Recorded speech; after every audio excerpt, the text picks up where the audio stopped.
Today is laundry day, so you might hear the dryer in the background. What are we doing here? Well, what's he trying to do to me? Notice he's got a double attack. Bishop and knight converged on this b4 bishop. Now I can play knight takes knight, and he cannot play bishop takes bishop because knight takes bishop is a snapback.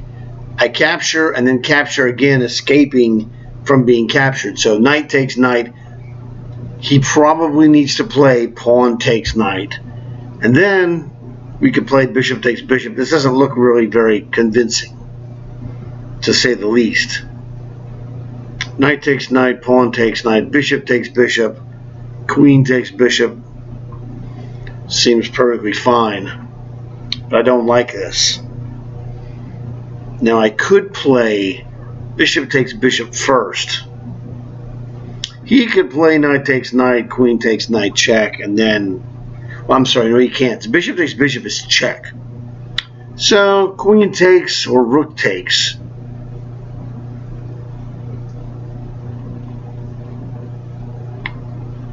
If queen takes, well, if he plays rook takes, you have knight takes, pawn takes, and then queen g5, forking the d5 pawn, but it's really nothing special.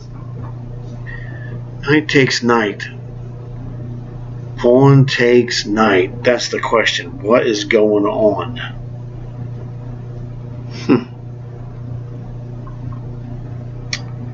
Check, check, check. He takes. We also have a couple other moves like bishop to g4. He simply has f3, and I'm not really impressed. What is going on here?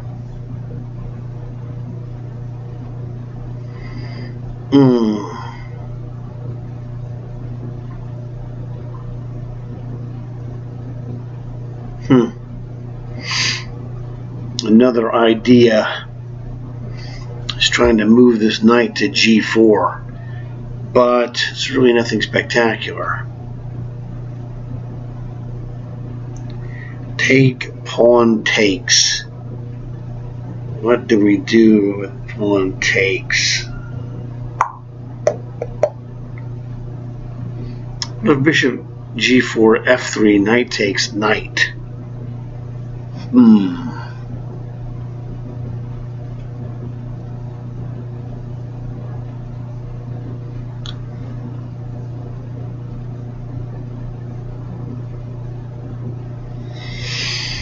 Here's an idea. Knight takes, pawn takes, rook to e8. What is this doing? Or actually, knight takes, pawn takes, bishop to g4. Well, that doesn't work. That only works bishop g4, f3, knight takes. If he plays pawn takes, rook to e8. Again, I'm not impressed with this. I feel like there's something I need to be doing here that I just don't see.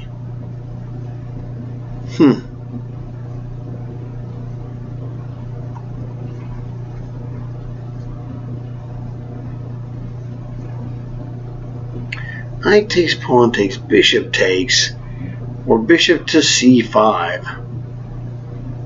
But I mean, his pawn structure is not great, but that's not enough. Bishop takes, check. If he plays queen takes, knight to g4, doesn't really threaten anything. Knight takes again. Pawn takes. Don't have queen to g5.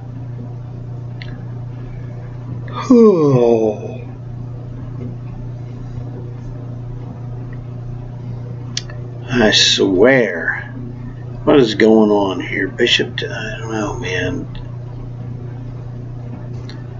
Bishop takes, queen takes.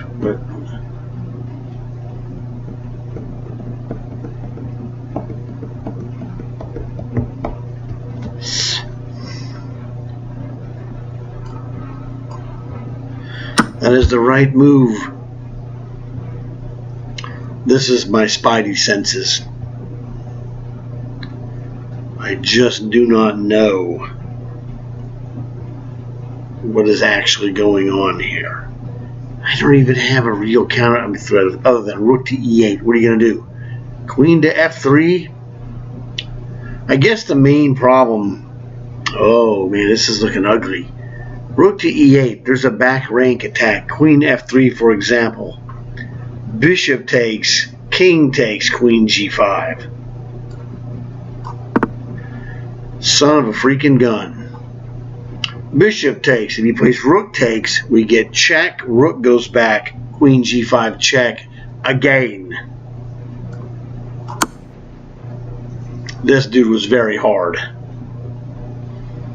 This is so completely not obvious. The whole point is it drags his king to d2, queen to g5 check.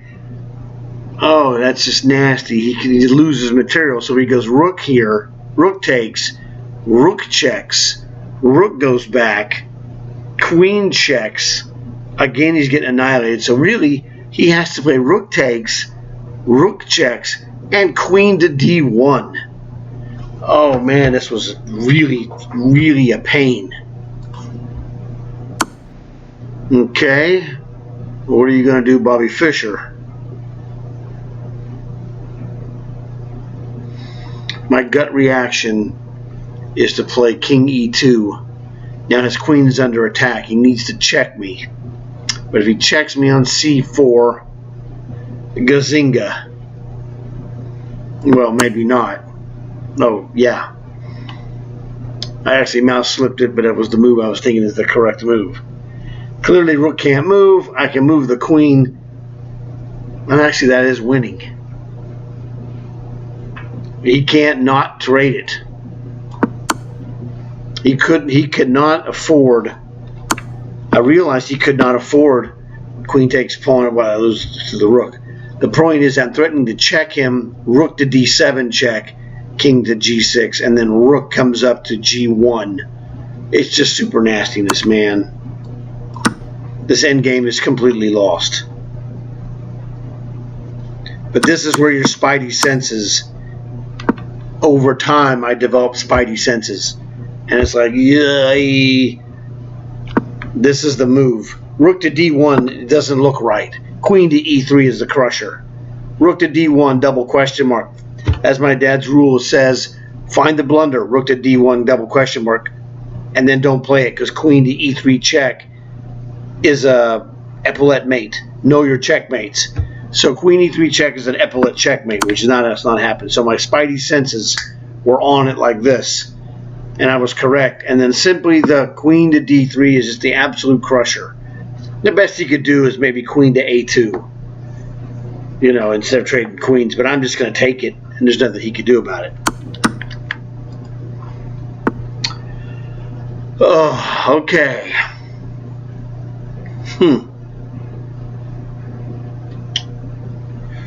Well, all right.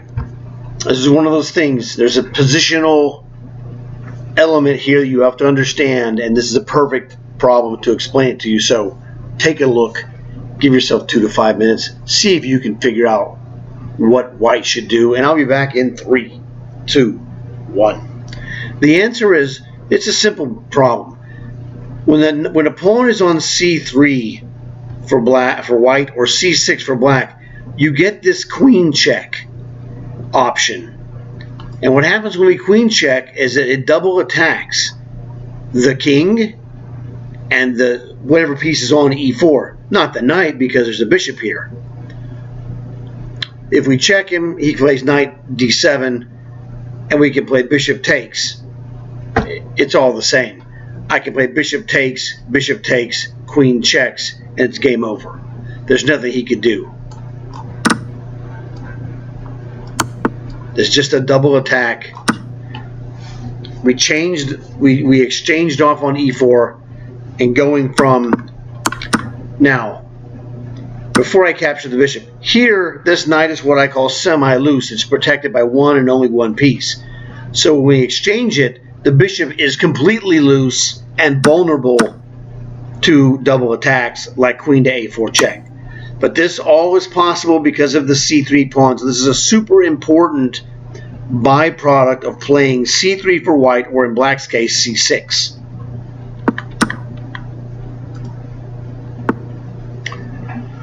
Oh, he is trying to checkmate us. Look at this jerk. He's trying to zip us, is what my dad would say. He's going to zip us on the long diagonal with the Cobra Bishop. So, what are we? We're a piece up. Now, our development isn't great. It's pretty good, though. Rook is on the open file, and this is good. We do have... Oh, yeah, we have an obvious ending the game type of move. Well, I say ending the game. Wow, that is nasty, isn't it? The move I was thinking about, this move basically wins you the game, but just a little bit, well, no, actually that doesn't work. You do have a nasty move here with queen to c5, blocking the pawn from c6, but I have a different move that's, I think, better. So you might want to pause the video and see if you can figure out what it is while I double check this. This is just nasty stuff, dude.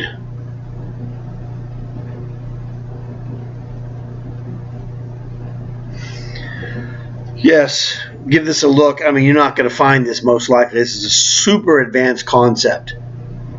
So, I'll be back in 3, 2, 1. Did you find this move? What happens here? This is the destruction sacrifice. The basic thread is pretty simple. Queen h2 check, king g6, rook to g5 check, king to f6 only move, queen to h6. This is the brute force technique. King is going to e7. Rook to e5 check is nasty. The problem he has, again, queen h2, king g6, rook g5, king to f6, queen to h6. This attacks the rook and the king. King e7, rook e5 check. Problem he has, if he goes to d6, that's not possible. The queen is there. So his king goes to d8 and then queen takes rook. This is just a checkmate. Ladder checkmate technique. This is not a checkmate, but this is a ladder technique here. Crushing. It's absolutely crushing. Queen takes rook. I'm sorry. Let me say it as my father would say this. Queen takes free rook check. And it's time to resignate. So that was fantastic.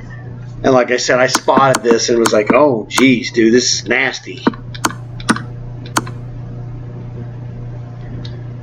You've got to be careful. The white development isn't good. He is threatening a nasty c5 check, but man, we were like, you know what? Well, you can just have this rook. But here, let me destroy your castle protection. Okay. My, what's happening here? Well, we have a killer move. All right, let's look at this and see what's the situation. 2 rooks and 2 minor pieces. He's got 3 minor pieces and 2 rooks, so we are not exactly winning. This check is of no good. Now, I had an idea of knight to c6, and his queen has to move somewhere like queen to d7, for example. And it just is not quite good enough. I mean, that's a good move, but it's not great. I mean, well, actually, it is very good. Knight takes knight. Knight c6, he can't take it because it's pinned. So find the pinned piece and then go to the square where it can't guard anything. And so what happens, we're going to remove the defender of the rook and then take the rook. So knight c6, double attacking, threatening to take the knight for nothing. Queen d7, knight takes knight. If he plays queen takes knight, queen takes rook, and we're winning. That's exactly what's happening. Yeah, well, good luck with that. All right, Bobby Fischer. I think it's real simple. You just play queen to b8, right? There's no rush. Let's not be stupid. It looks like a winning move. You can't play rook to b7. We just take it. And, you know, it was a trap. You know, he set a trap and we didn't fall for his trap, and he's just got no development.